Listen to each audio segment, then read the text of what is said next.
What's up, guys? Lord Beardo here, bringing you guys something a little bit different, something a little bit special on the channel today. We're going to be chatting with COLTONW83, the pro player, giving us some insight on Three Musketeer and Battle Ram play and placement. I'm going to go ahead and challenge him, play him in a couple games. Hope you guys enjoy this. If it's your first time stopping by the channel, do take a look at some of the other videos, as I put in as much attention as I possibly can to creating a little bit of a different spice and flavor. Hope you guys enjoy.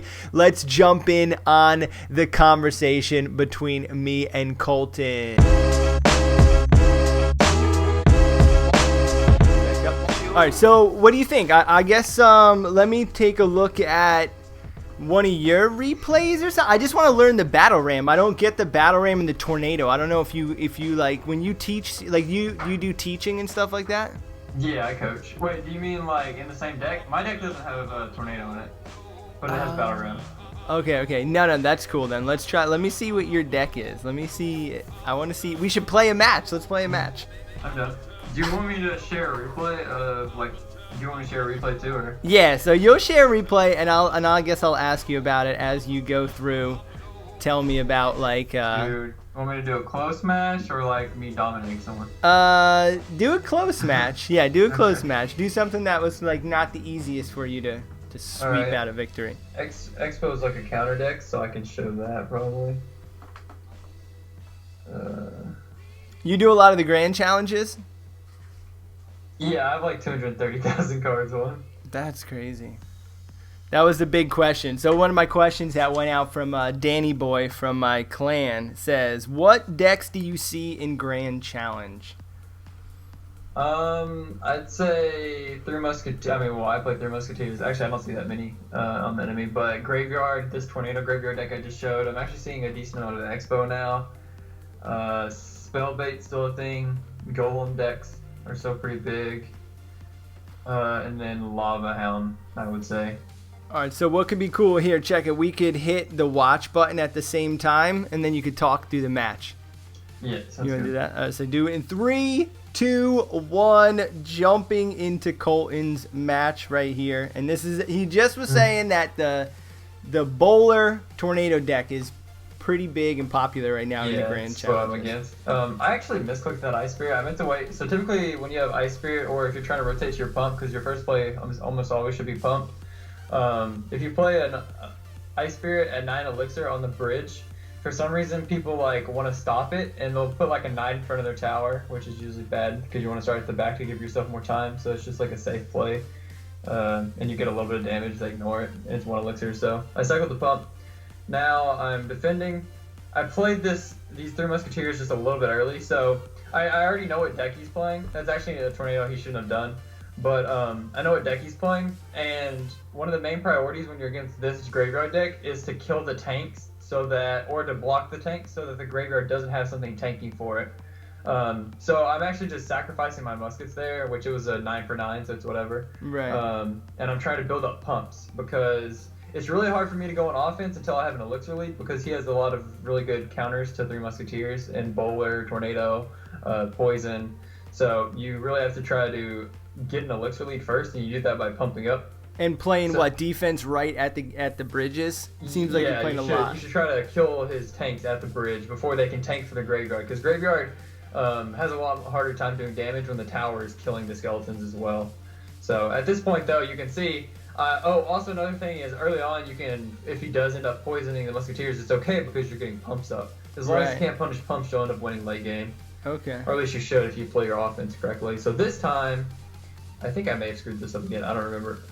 No, I let Bowler lock on. A Baby Dragon's not a big deal. It's just the Bowler, yeah. And I knew he was going to Tornado, but as long as I'm forcing him to Tornado, I'm pretty sure, yeah, the Bowler still dies first. Okay. And then here comes the Battle Ram. Yeah, he's going to, okay, so it looks like okay.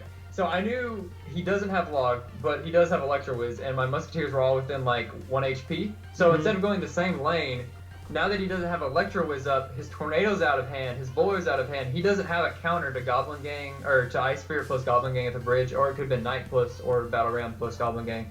but he has no way to stop Goblin getting used offensively. So once his Electro Wiz was out of rotation, I instantly pressured the right side instead of stacking up on the left side and giving him more value for his like zap out of the Electro Wiz. Right. And then once again, I defend the tanks with 3 Musketeers. A little bit worse that time. I zapped a little bit late on the skeletons, but still I was able to negate most of the damage. And as you can see, that little pusher down the right side did a ton of damage. And this is I could have defended with Goblin Gang here actually. Another thing is when you make him poison the middle, you're actually able to defend with Goblin Gang because the poison won't reach the tower. So I could have done that as well, but Knight still did a decent job, and I defended all right. So I'm going to be trying to rotate the 3 Musketeers and go on offense again, so that he's not able to win so he's not able to go on offense again. Because another thing too, once you get Elixir lead, you can just keep up pressure and then win by not letting him go on offense again. And he misplaced Tornado here, but either way, I'm pretty sure the Battle Ram would have got there, and I would have zapped his skeletons if I had to. So able to take the win. That was solid, and his deck really made it so you could stack up pretty well. Like, how do you feel like when you're playing against like a log bait deck or something where they're using miners or rockets to take down your pumps? Like, how do you win games where you can't stack up to perfection? Yeah, so what you see me doing this game is placing those 3 Musketeers using them defensively because I know I can in that matchup and playing them really high. And in decks like that, what you do is you try to pump up. If they destroy the pump, whatever, if they rocket it, once the rocket's out of hand, you can play 3 Musketeers all the way at the back and build up a push that way, because you'll have Elixir generating faster, or you'll get more Elixir, and then you can split push both sides. You never want to commit to only to one side because it makes it easier to stop. Okay. And what you do that way, and this, especially when I have Zap instead of Log, in this matchup, it can be tough, but I can definitely also beat Spell Bait if I play well. Yeah, so you just bait out that rocket, and then you start the 3 Musketeers at the back, and then you have 2 pushes going, and you support them both adequately, as opposed to having quicker pushes that you can't support as much. All right, well, yo, let's rock and roll. Let's see what I can accomplish here. Yeah. I'm not the best, but come on, we'll see what happens. Anything can happen. All right, so here we go. Friendly challenge against Colton. I got my highest is Hog Mountain. That's all I can bring you to. So maybe you should invite me, and I'll feel the intimidation of Legendary. All right. All right. I gotta say, I'm kind of nervous. Nah, no sweat, man. I'm just gonna go off of what I'm just gonna think if we were playing at a random person at a random time. Okay, so this is probably Spell Bait.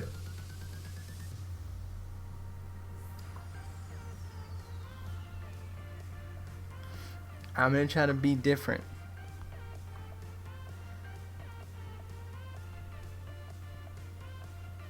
Let's see. I feel like I should talk, like I'm doing my stream or something. And I'm gonna place the Scarmy down. Oh no! See, I feel like I commit so heavily on my. Yeah, the but you Inferno could. Tower is a bit too much. Yeah. I'm already behind. And this is actually, I struggle the most when I play against that deck. Not your deck, because I've never played anybody with your exact deck, but when people play Tornado and the Battle Ram, like, I just don't know how to use the Battle Ram at all. I feel like that's such a difficult. Yeah, it takes time. Tornado 2 it's a pretty high skill cap card too. It takes time to get used to it, I'd say. It's just a very interesting deck. All right, now I'm thinking. Now you got me thinking.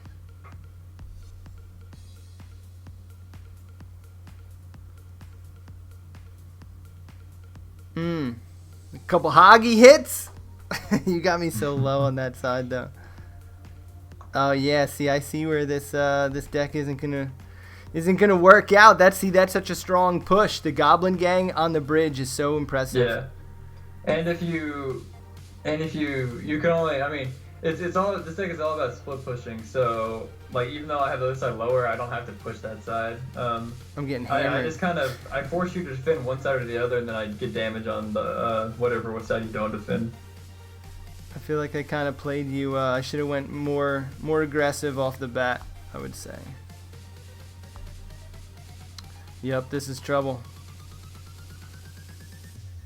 Oh, you got me spamming. Now I'm just worried. Oh my goodness, you're gonna 3-crown me. Well, GG. That was no effort needed, and jeez, that happened quick. My commitment was like, all right, I'm gonna play the pumps, but then I didn't do what I thought I was gonna do. You weren't able to punish the first pump, so that kind of sucked. But I think the Inferno Tower was a bit of an overcommitment on one of the defenses too for the knight. Yeah. And if you place it on one side, I can I mean, it doesn't matter what side you place it on. I can bypass it on the other side with Battle Ram. So with the pump. Yeah. Or no, with the Inferno Tower. Yeah. So like, if you place it on the left side, I'll just go right side. If you place it on right, I'll go left because it won't be pulled. It passes it like Hog does. But I mean, you got damage. It's just with their musketeers too. It's like a deck to where you take damage to get elixir leads, and then you use that elixir lead to take their tower. Right. So you're playing more for the end. See, I was almost trying to like bait you in defensively with that Inferno, and I'm like, yeah, that's not gonna work. I recognized it like halfway through. I'm like, yeah, this is not gonna happen. Hope you guys enjoyed watching me get absolutely ruined by Colton. He dropped some crazy knowledge. I did bring a little bit of a different deck for our second match, and we got some more good info from him. So hopefully you guys tune in for part 2 of my video bit talk with Colton. Do go check out his Twitch, his YouTube, and his Twitter, COLTONW83. Let him know that you came from my channel. Let him know you're a little beardo. Guys, I will be speaking to you soon in part 2. Peace.